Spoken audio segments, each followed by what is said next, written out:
Again, I'm Paul Guerrero with the a detective with the robbery unit, Phoenix Police Department. Our first incident was a home invasion that occurred within the city of Phoenix. The call details were armed individuals with rifles and handguns entered a home occupied by a family. They were demanding money. They kept the family inside the house for approximately 30 minutes, did not allow them to leave. The subjects left the house. There was not a lot of information that came from this call. Patrol arrived, locked down the scene, and we continued investigating this call. A short time later, a couple of weeks later, another call came in the city of Phoenix with a similar MO. Armed individuals entered a home occupied by a family armed with rifles and handguns, held the family hostage. In this second house, there was a 12-year-old girl in the house.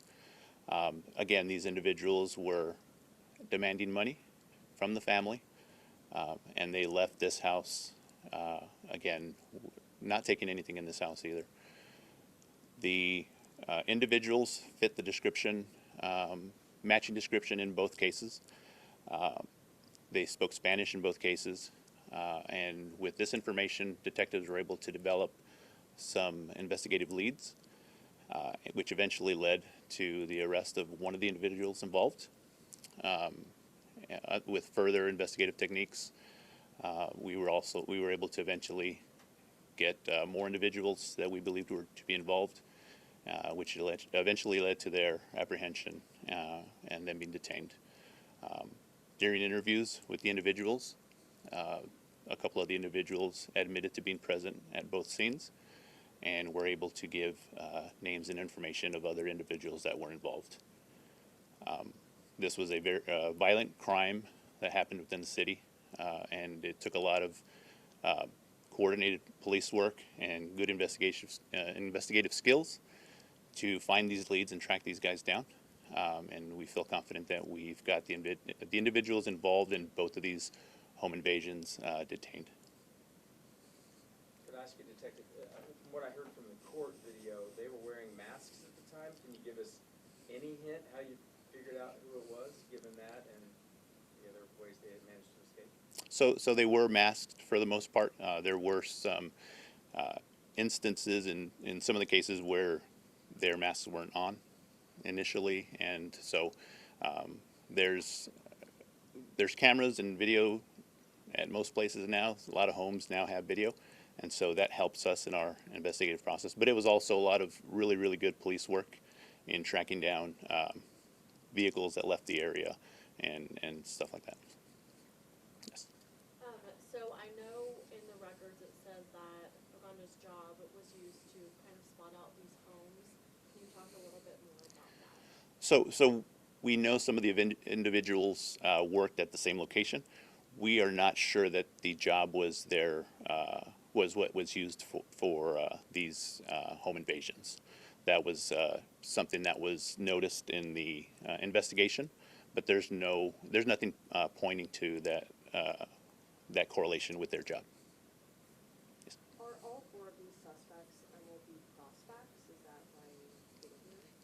So in the investigation, we learned that that's how these individuals knew each other, but there's no tie-in with their MLB or baseball past and these incidents. Do you know if they were all four recently released from teams, or that kind of weighted it differently? Yeah, we're not sure exactly. We know at some point they've all been involved with playing baseball in some sort, but we're not sure exactly what their status is with any of those teams. Detective, when you say in that second home invasion that some of the victims were held hostage, in your interviews with them, could you walk us through how they were explaining this, how they were emotionally feeling when they were describing this to you? I imagine this was incredibly terrifying. For the victims? Yeah.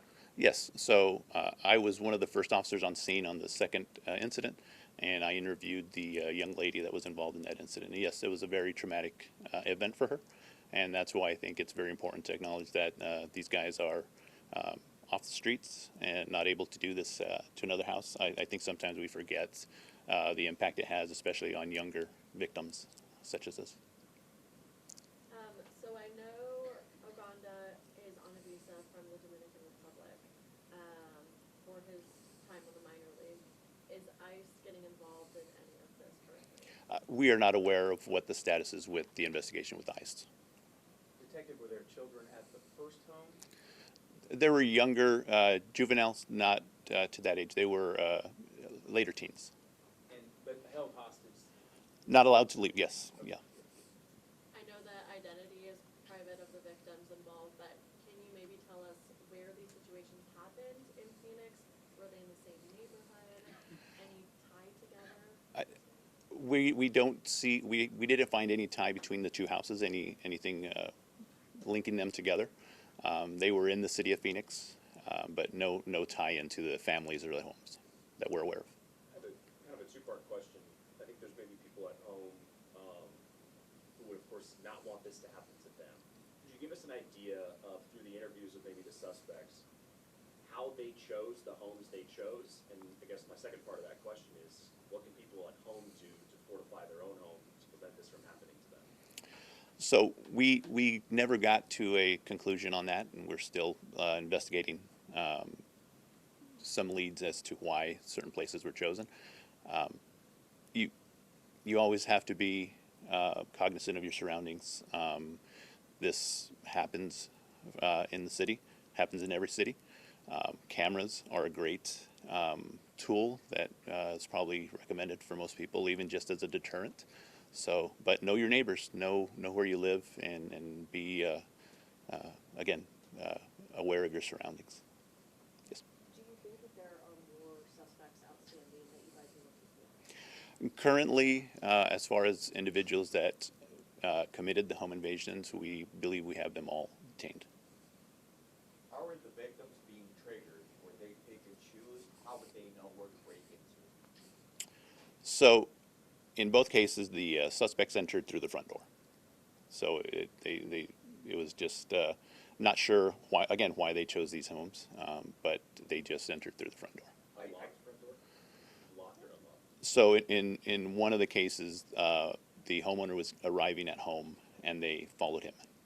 Court documents do have an address, actually, 29th Street in Chittenden, which is South Phoenix area.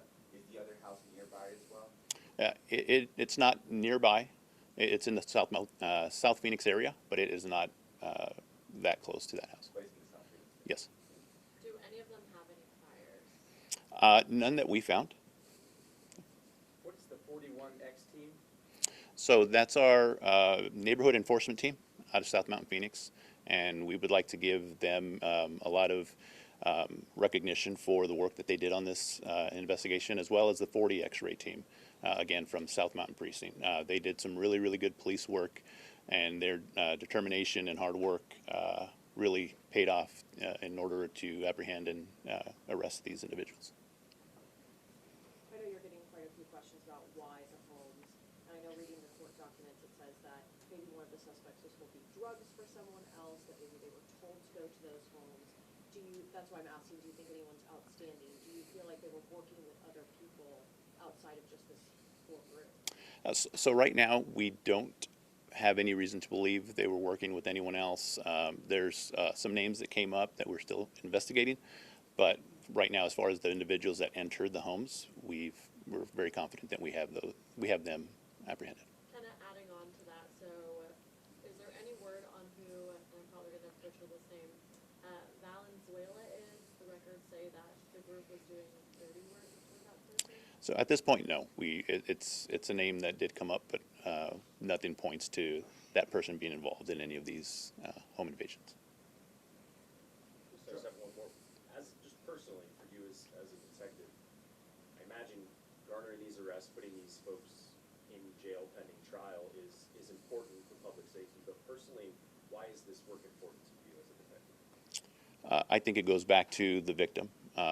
As an adult, we had some adult victims, which of course it's traumatic for them, but the young lady in the second house, that was very upsetting to have to interview her after something like this. And I hope this, again, I don't know that bad guys are going to be hearing this or listening to this, but we will do everything we can to try to bring justice, especially for a victim like that, because it can be very traumatic for them.